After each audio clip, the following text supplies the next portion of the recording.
কি মনে আছে তো এর আগের ভিডিওতে আমি আপনাদেরকে বলেছিলাম এবার নেপাল ভ্রমণে আমি সিলেক্ট করেছি হিমালয় এয়ারলাইন্স। সো হিমালয় এয়ারলাইন্সের সাথে আমার জার্নিটা কেমন ছিল সেই অভিজ্ঞতা অবশ্যই আপনাদের সাথে শেয়ার করব। হ্যালো এভরিওয়ান এন্ড আসসালামু আলাইকুম, welcome to my another blog.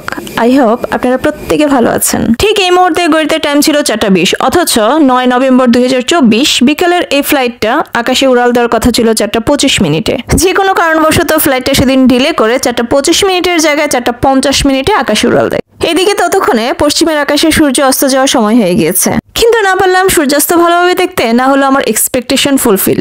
কেন এই কথা বলছি? ওয়েট। প্রথম এবং একমাত্র কারণ ছিল হিমালয়তে বসে আমি মাউন্টেন দেখব। এই কথাটা কেন বলছি?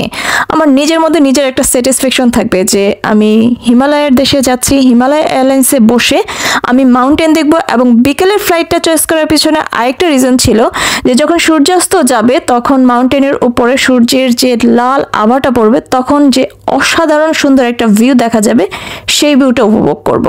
যাই হোক, কথায় আছে যে নসিবে না থাকলে আসলে কখনোই মিলে না, জোর করে পাওয়া যায় না, না হলে কেন আমাদের ফ্লাইটটা ডিলে হবে অ্যাকচুয়ালি। আর এই ব্যাপারটা নিয়ে আফসোস করতে করতে ততক্ষণে হাতে চলে আসলো স্ন্যাক্স। হিমালয় এয়ারলাইন্সে যে স্ন্যাক্সের অ্যারেঞ্জমেন্ট ছিল তার দেখা পেয়ে গেলাম।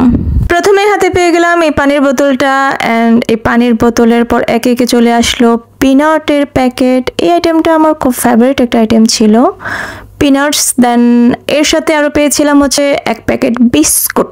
ইয়েস, এই যে দেখতে পাচ্ছেন এই বিস্কুটের প্যাকেটটা ছিল, সাথে অবশ্যই একটা জুস দিয়েছিল, সেটা আমি কখন জানি আসলে ভিডিও করতে ভুলে গিয়েছিলাম। তো এই সব মিলিয়ে পিনাটস, এক বোতল পানি অ্যান্ড একটা জুস আর এই বিস্কিট, এই ছিল হচ্ছে স্ন্যাক্স আইটেম হিমালয় এয়ারলাইন্সে।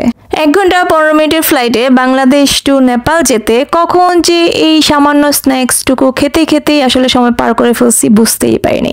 তো ততক্ষণে দেখি যে একদম সন্ধ্যা হয়ে গেছে এবং অলরেডি বিমান ল্যান্ড করে ফেলছে ত্রিভুবন ইন্টারন্যাশনাল এয়ারপোর্টে। এইদিকে যাবে আমার আরেকটা ইচ্ছে অপূর্ণ রয়ে গেল। এটা কি হবে বলেন?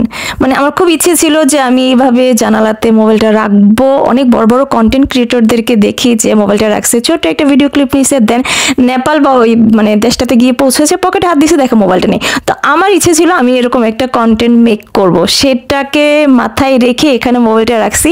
আর সিরিয়াসলি মানে সত্যি সত্যি ব্যাপারটা আমার সাথে ঘটে গেছিল। আমি আসলে একদমই ভুলে গেছিলাম, সিট থেকে উঠে গেছিলাম, সামনে গিয়ে মনে পড়লো, দেন এসে আমি মোবাইলটা নিছি।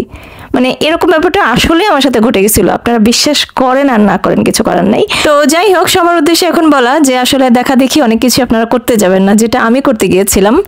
শেষ পর্যন্ত এটুকু বুঝলাম যে আসলে সবাইকে দিয়ে সবকিছু হয় না, হবেও না। তবে নেপালে আমার ইমিগ্রেশন কেমন হয়েছিল সে ব্যাপারে আপনাদের সাথে আমি শেয়ার করব নেক্সট ভিডিওতে। Till then everyone stay happy, bye bye. Okay, let's go.